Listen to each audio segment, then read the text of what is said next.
في الفيديو ده هتعرف ازاي تخلص من الدهون اللي انت مش عارف تخلص منها عشان تدخل الصيف ده وانت شريدد او منحوت. لكن قبل اي حاجة لازم نتفق على شوية حاجات. لازم تعرف ان مفيش كريمات ولا وصفات سحرية ولا تمارين معينة للبطن هي اللي هتخسسك من المناطق اللي في الجناب او المنطقة اللي انت عايزها. الموضوع كله متوقف على كام نقطة هتعرفهم في الفيديو ده، ولو نفذتهم اوعدك انك هتوصل للسكس باكس او الجسم اللي انت عايز توصل له، اللي انت داخل مخصوص عشانه الفيديو ده. طيب ده بناء على ايه؟ بناء على الخبرة من الفترة الاخيرة، اللي انا مرنت اكتر من 150 شخص باجسام مختلفة وكلهم وصلوا لنتائج قوية زي دي ودي ودي، ايا يكن بقى النتائج اللي هتظهر لكم على الشاشة. لو عايز توصل لكده فعلا قبل الصيف فانا سايب لك مفاجأة كبيرة جدا في اخر الفيديو، فركز عشان الفيديو ده هيكون دسم جدا، او ممكن نستخدم مصطلح تاني غير دسم لان الفيديو ده هنحرق فيه الدهون كلها.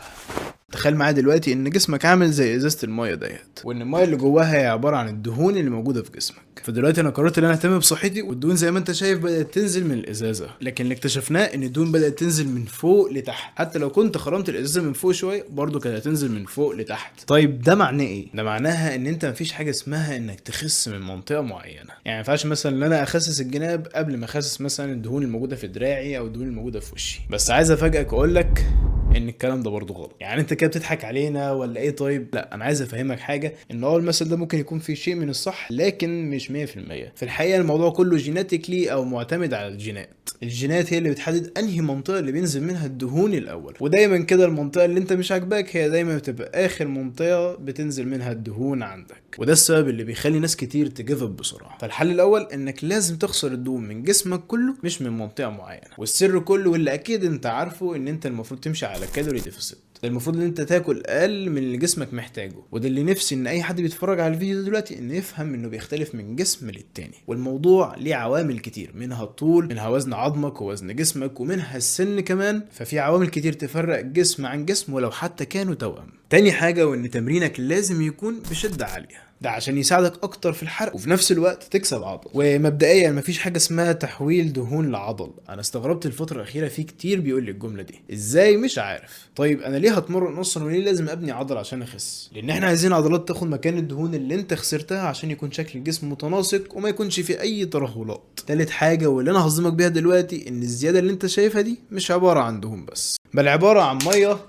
محبوسه جوه جسمك. حبس الميه من الاسباب اللي بتحسسك انك منفوخ، ده اللي بيحسسك انك مش بتخس رغم انك ماشي على الدايت والورك اوت بلان بتاعتك. طيب ايه اللي بيخليك تحبس ميه من الاساس؟ انك تاكل ملح بكميات كبيره، وانك ما تشربش ميه كتير، واخر واحده اللي هو لو انت عندك ظرف ساعتها انت بتحبسي ميه في الفتره بتاعت الظرف. طيب ازاي بقى تخلص من الميه المحبوسه دي؟ امرها بسيط جدا، انك تقلل الملح او تبدله ملح هيمالايا، تشرب ميه اكتر من 4 لتر في اليوم. رابع حاجه ودي هتوفر عليك مجهود كبير جدا، انت مش محتاج كارديو في الاول. الكارديو مش هو الحل السحري، يعني مش كل ما تجري على تريد ميل هتخس اسرع. لازم تفهم ان الكارديو جزء مهم، لكن الاهم هو الدايت بتاعك والتمرين بتاعك، لان هو ده اللي بيبني عضلاتك وبيحافظ على شكل جسمك.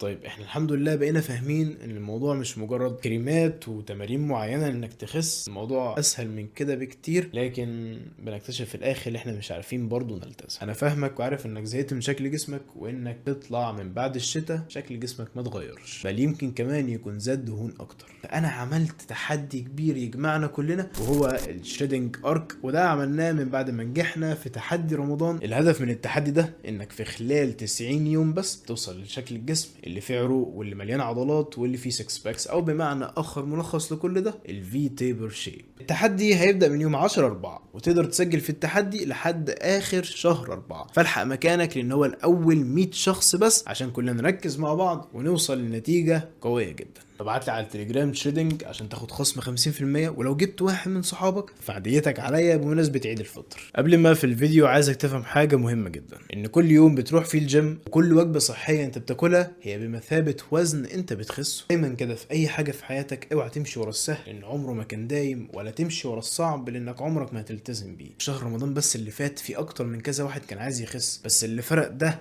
عن ده هو مين فيهم عرف يلتزم رغم الظروف اللي موجودة عنده. حتى لو ما كانش فيه تغيير ظاهر في الاول، حتى لو ما كانش فيه اي نتيجة، هو فضل ملتزم لحد ما وصل للنتيجة. كل يوم بتمر بيه هو جزء كبير من الرحلة. وانزل يلا الجيم والتزم بالدايت من النهاردة عشان تلحق توصل نتيجة قوية جدا في الصيف، وما تخافش لان لسه في امل.